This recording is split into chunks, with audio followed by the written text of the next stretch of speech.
sorry if you can't see it very well. It's called the Art Scholar. It's one of the very first ones. And here, it's more of like a romanticism in terms of style. It's like very, it emphasizes more like darkness and like, not exactly disturbing, but like more darker themes in general. And also, it usually uses very long brush strokes. Like, I'm sorry if you can't really see here, but there are. And like, there's not a lot of pale colors. It's mostly like a dark brown or the black. The only lighter color, as you can see here, is the white. And it's still like a very blank white. It's not like a warm, lighter color. So, yeah. And it gives a lot of contrast to the rest of the painting. And, oh wait, sorry. And around this time, this is before he like made his friends and got like really influenced by the Impressionism movement. And when he did, it like actually really shows. This is him after like meeting a lot of artist friends and getting swept up in the movement.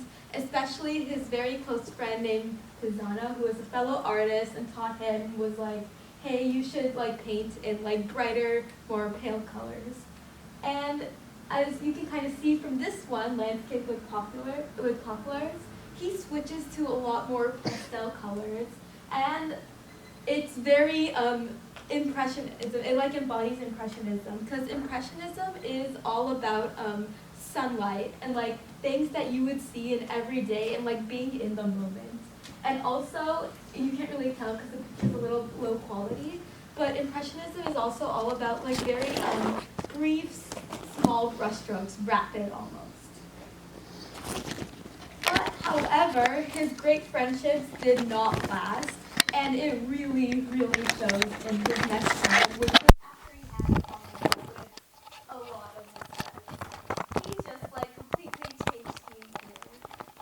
And so interestingly enough, he kind of reverts back to more like romanticism, like sort of gives up a little bit on the Impressionism movement. But you can still see in the skulls, there's like small rapid brushstrokes. So it's like a little bit of Impressionism is still there.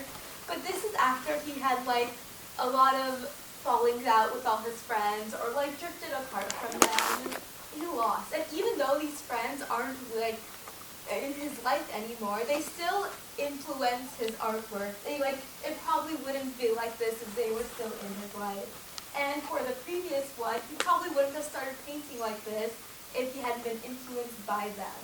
So while he's still doing the work, it backs up the point from the beginning, how it's not just one person, there's so many layers and people behind it. And this was a quote from the article, which really spoke to me, because it like basically sums up the article in a whole. How like the actor is just one cog, and there's so many other cogs in the machine that help it work. They may be less prominent, but they are still